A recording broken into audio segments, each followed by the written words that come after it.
اللہ کو ساتھ لینا ہے اور اللہ کو راضی کرنا ہے تو راستہ حضرت محمد مصطفیٰ صلی اللہ علیہ وسلم کی اتباع ہے۔ نبی کے طریقے پہ آؤ، پھر اللہ ساتھ ہوگا۔ نبی کا دامن پکڑو، پھر اللہ ہم سے راضی ہوگا۔ اللہ نے ساری خیر برکتیں حضرت محمد مصطفیٰ صلی اللہ علیہ وسلم کی اتباع میں چھپا کے رکھی۔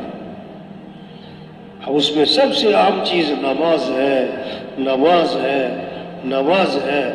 اب ہر مسلمان نماز پڑھنے والا بنے، یہ ہے کام، یہ ہے ذمہ داری، یہ ہے ہماری زندگی کا مقصد کہ لوگ اللہ کو پہچانیں، اللہ کی مانیں۔ فجر میں مسجدیں بھر جائیں، اذان پہ بازار بند ہو جائیں، دکانیں بند ہو جائیں، ہمارا غریب مسجد میں جائے، ہمارا مالدار مسجد میں جائے، ہمارا وزیر مسجد میں جائے، ہمارا جج مسجد میں جائے، ہمارا تاجر مسجد میں جائے۔ ہم سب کس کے بندے ہیں؟ اللہ کے۔ کس کے سامنے ہاتھ باندھنے؟ کس کے سامنے سر جھکانے؟ کس کے سامنے ماتھا ٹھکانے؟ اور پھر کس کے سامنے ہاتھ پھیلانے؟ یہ ہے مسئلوں کا حل۔ ہاں، کام بنانے والا کون ہے؟ اللہ ہے۔ نماز زندہ ہو۔ رمضان آیا، 100% روزہ رکھنے والے بنے مسلمان۔ مال دیا تو زکوٰۃ دے رہے، خوشی خوشی خوشی خوشی۔ اللہ نے مال دیا، اللہ کے گھر جائیں، بیت اللہ حج پہ جائیں، اور جب احرام باندھا تو تلبیہ پڑھ رہے ہیں۔ اور مسئلہ کیا ہے؟ تلبیہ زور سے پڑھو کہ آہستہ پڑھو؟ مسئلہ کیا ہے؟ تلبیہ کیسے پڑھو؟ زور سے، بلند آواز سے۔ کیا پڑھو؟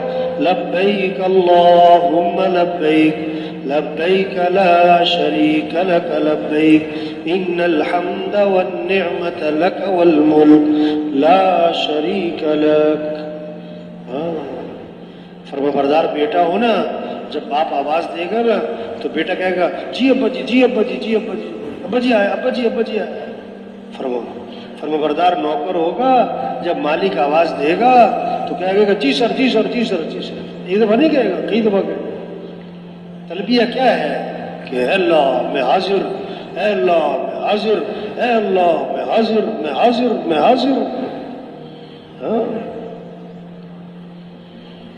یہ ہے کام کہ لوگ اللہ کو پہچانے، اللہ کی مانے، اللہ کے سامنے جھک جائے، اور پھر اپنے مسائل کس کے سامنے رکھے؟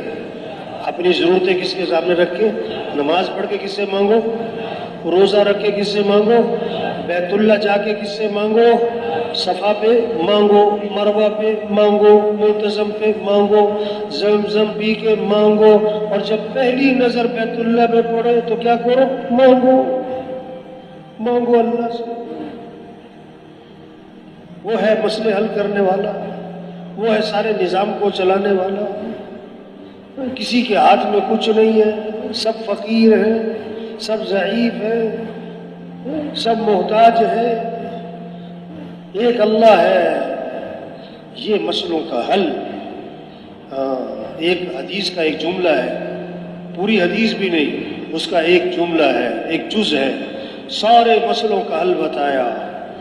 احفظ اللہ یحفظ کا۔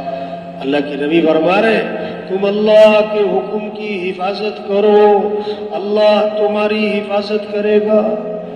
واجب، یہ مسئلوں کا حل ہے۔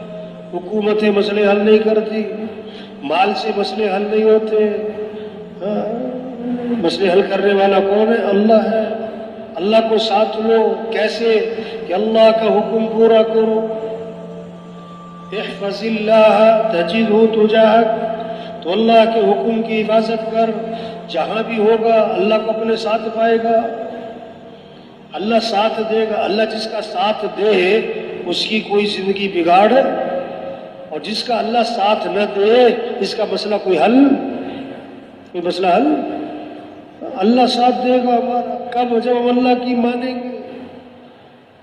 حدیث میں آتا ہے جس نے صبح کی نماز پڑھی وہ اللہ کی ذمہ داری میں آ گیا، وہ اللہ کی ذمہ داری میں اب جب اللہ کی ذمہ داری میں آ گیا اب مسئلے آسان. ہاں جس نے صبح نماز نہیں پڑھی وہ اللہ کی ذمہ داری سے نکل